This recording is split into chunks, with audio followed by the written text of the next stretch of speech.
Hello everyone, Radhe Radhe, good morning, welcome back to my channel. বন্ধুরা, তোমরা কেমন আছো? আশা রাখছি খুব ভালো আছো। আমার আরও একটি নতুন ব্লগে তোমাদের সকলকে স্বাগত এবং অনেক অনেক ভালোবাসা। আজকের দিনটা হচ্ছে শুক্রবার আর এখন বাজে ঘড়ির কাঁটা ওই যে 6টা। তবে 6টা থেকেই দেখো আমার ব্লগটা শুরু করে দিয়েছি।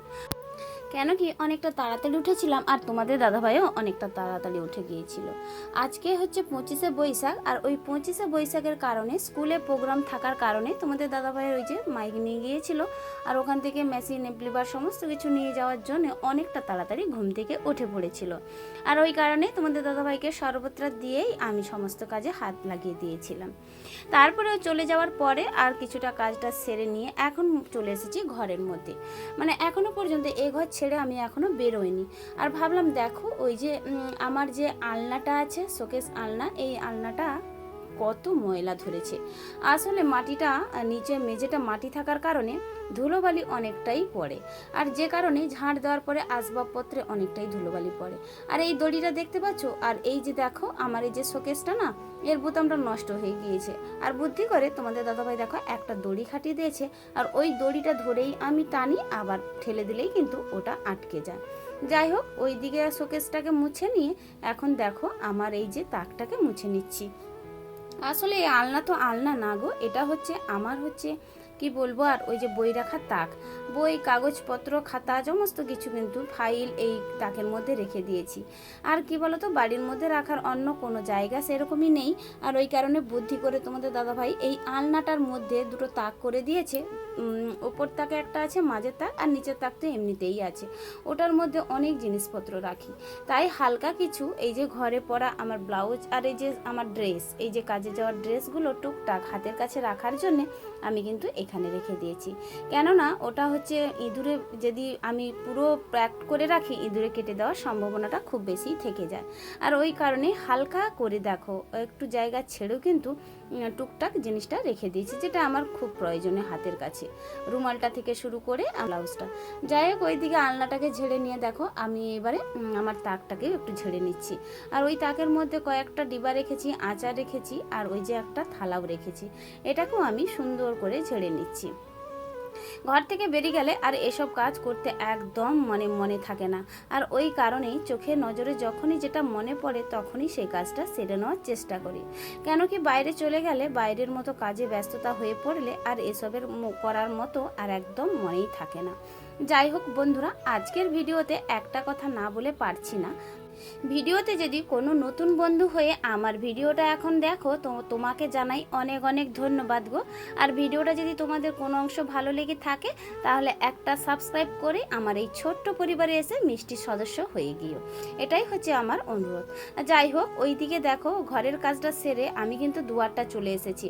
আর দুয়ারের এই র্যাগিংগুলোও না আমি এই যে মানে সময় করে করে একটু মুছে নিই। এই কারণেই সামনে দুয়ারে ব্যবহার করি তো, আর ওই কারণে যদি একটু ময়লা বালি পরে দেখতে খুবই খারাপ লাগে। আর যাই হোক, এই যে আমার বলতে পারো মানে জানালাটা ওই যে রডগুলো না, যেহেতু লোহার, আর ওই লোহারের রডে না এখন ক্ষয়ক্ষতি হয়ে যাচ্ছে, যেহেতু রোদ বৃষ্টি ঝড় পাচ্ছে আর ওখান থেকে খরে খরে নষ্ট হয়ে পড়ে যাচ্ছে। আর ওই কারণেই কিন্তু আমাকে ওখান থেকে মানে পরিষ্কার করে রাখতে হচ্ছে। আর এখন দেখো আমি ছোলা জলটা খেয়ে নিচ্ছি। তবে তোমাদের দাদাভাইকে একটু লেবুর শরবত করে দিয়েছিলাম, ও কিন্তু লেবুর শরবত খেয়ে নিয়েছে। আর ছোলা জলটা খুব বেশি খেতে চায় না, মাঝে মাঝে খায়। তা না হলেও কিন্তু আমি ওকে লেবুর শরবতটা একটু বেশি পছন্দ করে বলে সময় সাপেক্ষে করে দিই, ওই যে বাতাসা দিয়েই কিন্তু করে দিই। তো খাওয়া নিষেধ, যেহেতু সুগার আর চিনি খাওয়া নিষেধ। আর এই যে দেখো কি আর বলি, বাড়ির মধ্যে দুজন বসবাস করি, দুজনের মধ্যে একজন হচ্ছে সুগার আর একজন প্রেশার রুগী। আর এই কারণে আমাদের সমস্ত কিছু খাওয়া দাওয়ার একটু চেক করে খেতে হয়। যাই হোক, আমার আগের একজন ভিডিওতে কোনো একজন দিদিভাই, আমি মনে করতে পারছি না, মানে ফাইলটা আবার হয়তো দেখতে হচ্ছে, একজন কমেন্ট করে বলেছিল যে তোমার কি বেবি নেই, তাহলে বেবিকে দেখাচ্ছ না কেন? আর হ্যাঁ গো, আমার কিন্তু বেবি নেই। তুমি যদি আমার ভিডিওটা দেখে থাকো আবার একবার কমেন্ট করে জানিও প্লিজ, তাহলে কিন্তু আমি ওখানে চলে যেতে পারবো। যাই হোক, বেবি না আছে তো কী হয়েছে, পৃথিবীতে সমস্ত বেবির মা আমি আছি। মানে প্রত্যেকটা শিশুর জন্য থাকে আমার অনেক অনেক কোটি ভালোবাসা। আচ্ছা যাই হোক, ওই দিকে কিন্তু দেখো আমি আবার কি করলাম, একটা তাক গুছিয়ে নিলাম। কয়েকদিন হলো দেখছি এই মাঝের তাকটা কিন্তু অনেক দিন পরে আমি গুছাতে শুরু করে দিয়েছি। কারণ কি, খুব বেশি নোংরা না হলেও মাঝে মাঝে একটু ঝেড়ে ঝুড়ে রাখতে হয়, কারণ ওই যে টিকটিকি আরশোলায় ঘোরাফেরা করে ওখান থেকে নোংরাও হয়ে যায়। এখন চলে এসেছি দেখো এই ছোট্ট ঘরটাতে এসে দেখো আগেই কিন্তু দুয়ারটা খুলে রেখে দিয়ে এসেছি। তো তারপরে আবার সমস্ত কাজগুলো সেরে নেব। যেমন আছে ঘর দোয়া ঝাঁটানো, ও ঘরে যেমন ঘর দোয়া ঝাঁট দিতে হয় এ ঘরেও ঝাঁট দিতে হয়, তাই ও ঘরটা ঝাঁটিয়ে এখন দেখো রান্নাঘরটাকেও ভালো করে ঝাঁট দিয়ে দিচ্ছি। তবে রান্নাঘরটা আমার বেশ পরিষ্কার আছে, শুধু একটু ঝাড়ু দিয়ে আর জল ছড়া দিয়ে দিলেই কিন্তু হয়ে যায়। ওইদিকে আবার ঝাড় দিতে দিতে কাজটা সারতে সারতে দেখলাম জল চলে এসেছে, আর ওইদিকে ছুটতে চলে যাব এখন জলটা ধরে নিতে। তবে এক বালতি জল হলেই কিন্তু আমার রান্নার কাজে হয়ে যায়, আর বেশি জল তুলতে পারি না। এখন ওই যে শরীরটাও ভীষণ খারাপ, অনেকটা দূর থেকে জল বয়ে বয়ে আনতে হয়, আর ওই কারণে না আমি এক বালতি জল নিয়ে এলে এটাই যথেষ্ট, এর বেশি আর আমার প্রয়োজন নেই। যেইটুকুনি প্রয়োজন ওটুকুনি আমার যথেষ্ট, আমার ওতেই সন্তুষ্ট। তো এখনও পর্যন্ত জানো তো ভীষণ পরিমাণে গরম, আর এখন বাজে ওই যে 6:30 থেকে একটু বেশি হয়েছে, মানে 45 হয়েছে, যেহেতু 6:45 জলটা ছাড়ে, আর ওই টাইমটাই অতিজোর 7টা বাজতে 5 মিনিট বাকি আছে, এই টাইমটা হতে পারে। আর এখন থেকেই ভীষণ পরিমাণে গরম লাগছে জানো তো, কি আর বলবো। আর তারই মধ্যে রুমের মধ্যে আমি ব্যায়ামটামও সেরে নিয়েছিলাম, আর এখন দেখো ব্যায়ামটাম সেরে সমস্ত কাজ বাজ সেরে তারপরে ভাবলাম আগের দিনে যে সন্ধে হয়ে গিয়েছিল জামা কাপড়গুলো ধুয়েছিলাম, তার মধ্যে আমার এই কুর্তিটা এবং ওই যে স্লাক্সটা একটু একটু ভিজেছিল। আমি ভাবলাম চান করতে যাওয়ার আগে এই যে রোদ বা গরম উঠে গিয়েছে, এই হালকা মিষ্টি রোদরে জামা কাপড়গুলো একটু মিলে দিই, তারপরে চান করে এসেই না হয় গুড়িয়ে নেব। আর আমি আবার বেশিক্ষণ জামা কাপড় রোদ্রে মিলে রাখতে পারি না, তাতে করে আমার যেন মনের মধ্যে একটা ভীষণ কষ্ট অনুভব হয়। যাই হোক, অনেকটা পরে সময় চান টান করে বন্ধুরা চলে এসেছি একটু জলখাবার নিয়ে। তবে জলখাবার বলতে আগের দিনে আলু ভাজাতে না কিছুটা আলু ভাজা বেঁচে গিয়েছিল, আর ওই মধ্যে আলু ভাজার সঙ্গে একটু কাঁচা ছোলা দিয়ে একটু চা করে নিয়েছি। আমি আর একজন যা মিলে দুজনে খেয়ে নিয়েছিলাম। ও কিন্তু একটু বকাবকি করছিল যে দুধ চা যেহেতু করেছি, তাতে আমি বলেছিলাম দেখ আমি তো দুদিন পরে পরে খাচ্ছি, তাতে কোনো সমস্যা নেই, 11 দিন তো ইচ্ছে হয় খেতে, তাই না? আর একসঙ্গে যেহেতু নেশা করে ফেলেছিলাম, একসঙ্গে পুরোটা নেশা ছাড়তে পারছি না। একদিন দুদিন ছাড়া ছাড়া 1 কাপ করে চা এটাই কিন্তু আমাকে দিতেই হবে, তা না হলে আবার আমার মাথাটা খারাপ হয়ে যাবে। আচ্ছা যাই হোক, ওইদিকে তোমাদের সঙ্গে কথা বলতে বলতে দেখো অনেকটা কাজ এগিয়ে নিয়ে চলে এসেছি। জলখাবারটা খেয়ে বাসন টাসন ধুয়ে দেখো কয়েকটা মানে কিছুটা চাল বের করে নিয়েছি, মুড়ির চাল, মানে নুন মাখাবো বলে।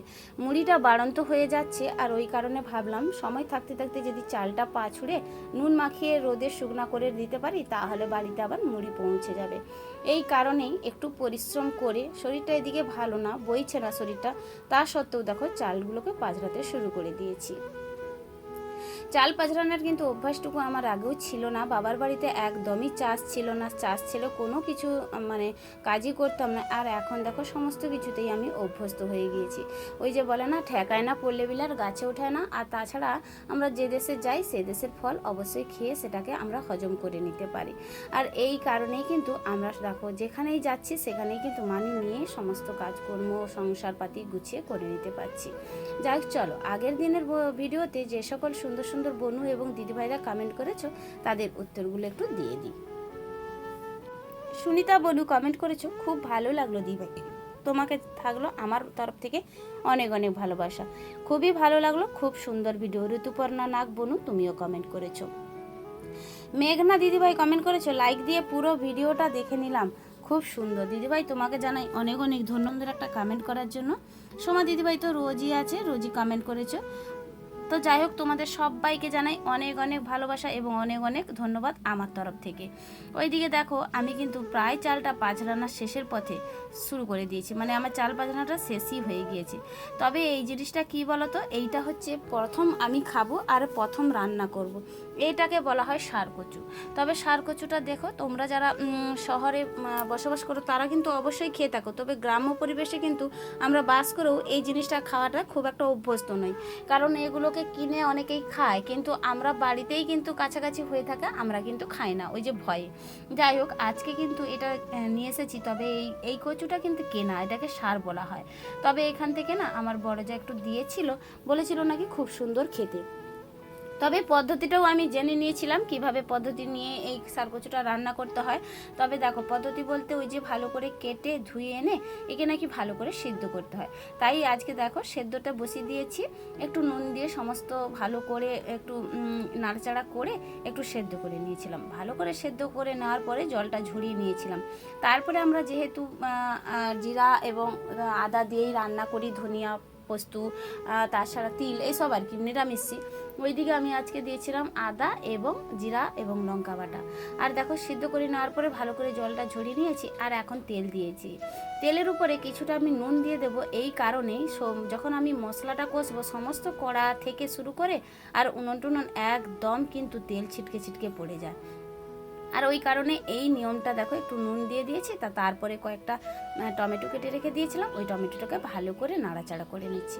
টমেটোটা যখন একটু সেদ্ধ সেদ্ধ হয়ে আসবে ওই তেলের মধ্যে, তারপরে দিয়ে দেবো আমার পেস্ট করা ওই যে আদা এবং জিরা লঙ্কা বাটা, ওইটাকে দিয়ে ভালো করে নাড়াচাড়া করে তারপরে কিন্তু ওই যে শাকটাকে যেটাকে সেদ্ধ করে রেখে দিয়েছিলাম নুন দিয়ে, ওইটাকে পরিমাণ মতো আবার একটু নুন আর হলুদ দিয়ে ভালো করে নাড়াচাড়া করে এধার ওধার করে দেখবে যখন আদা থেকে তেলটা বেরিয়ে যাবে তার মধ্যে জলটা দিয়ে কিন্তু ওই সারকচুটা জলটা ঢেলে নামিয়ে নেব।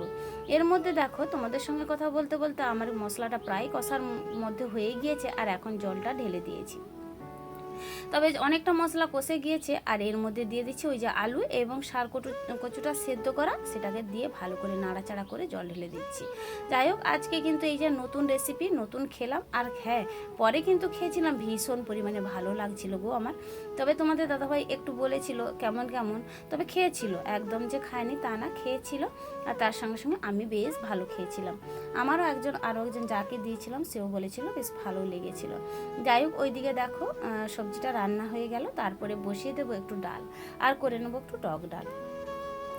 আজকেও তাপমাত্রাটা ভীষণ পরিমাণে এতটাই আর পারছি না গো, বেরোতে আর পারছি না, এতটাই কাজেরও চাপ বেড়ে গিয়েছে কি আর বলবো। আর তার মধ্যে মধ্যে এতটাই গরম আর এতটা রৌদ্র আর এতটাই ইমিউনিটি পাওয়ার কমে যাচ্ছে, ঘন ঘন গিয়ে যেন বাড়িতেও আছি গ্লুকন্ডি জল গুলিয়ে গুলিয়ে খাচ্ছি, আর তাতে করে যেন একটু শরীরে স্ট্রং মানে ইমিউনিটি পাচ্ছি। তা না হলে কিন্তু একদম শরীরটা না আমার দুর্বল হয়ে যাচ্ছিল। যাই হোক এই গরমের মধ্যে অতিরিক্ত জল খাওয়াটা খুবই উপকার। আর জল যারা খেতে পাচ্ছে তাদের ঘাম হয়ে বেরিয়ে যাচ্ছে তাতে সমস্যা নেই, আর যারা জল খেতে পাচ্ছে না তাদের কিন্তু অনেকটাই শরীরটা মানে কষ্ট হবে। দেখো আমার ফাইনালি লুকটা, এই যে সবজিটা রান্না করেছি কেমন লাগছে, তার সঙ্গে টক ডালটাও করেছি। দেখো টক ডালটা ওই যে আম দিয়ে করেছি, আম একটা গুড়িয়েছিলাম, আমটা একটু হালকা পাকা পাকা হয়ে গিয়েছিল, আর সেটা কী করলাম ডালের মধ্যে দিয়ে দিয়েছি, আর খেতে কিন্তু ভালোই লাগছিল। আর দেখাই চলো, সঙ্গে আছে এই যে গিমা শাক ভাজা। গিমা শাকটা কয়েকদিনের পড়েছিল, এটাকে একটু ভেজে নিয়েছি, ভালো করে তেলের উপরে ভেজে নিয়েছি। আবার বাটিটা দেখে তোমরা কেউ কমেন্ট করো না, ওইটা হচ্ছে আমার লঙ্কার বাটি। আর ওই যে গিমাটা ভাতে দিয়েছি মানে ভেজে নিয়েছি, সঙ্গে কিন্তু আলু বেগুন ভাতে দিয়েছি, মা খাবো। সঙ্গে 2 পিস মাছও ছিল, ওই যে মাছটা হচ্ছে আমার যা দিয়েছিল আমি ভেজে রেখে দিয়েছিলাম ওখান থেকে। আজকের আমাদের কিন্তু মেনুটা এটাই দেখতে পেল। যাই হোক খাওয়া দাওয়াটা করে নিয়েছিলাম বেশ ভালোভাবে, হালকা হালকা খাওয়ার এই গরমে রোদ্রে। আর এখন দেখো বিকেল অনেকটা সময় পরে চলে এসেছি। সকালে যে চালটা পাচড়িয়েছিলাম না, ওইটাকে একটু ভালো করে পুকুর পাড়ে নিয়ে চলে যাব, আর ওখানে নিয়ে গিয়ে ভালো করে চটকে চটকে ধুয়ে নেব। আর হ্যাঁ খাওয়া দাওয়া করার পরে না চান আবারও একবার করে নিয়েছিল, কেন প্রেশার রোগীদের একটু বেশিই গরম লাগে, আর যার কারণে আমাদের না 2বার 3বার সারাদিনও চান করতে হয়ে যাচ্ছে, আর তাতে করে শরীরটাও ভীষণ ভালো লাগে। যাই হোক চালটা একটুক্ষণ আগে আমি ডুবিয়ে রেখে দিয়েছিলাম, আর এখন দেখো কচলে ভালো করে চটকিয়ে ধুয়ে তবে তো আমি ঘরের মধ্যে নিয়ে যাচ্ছি।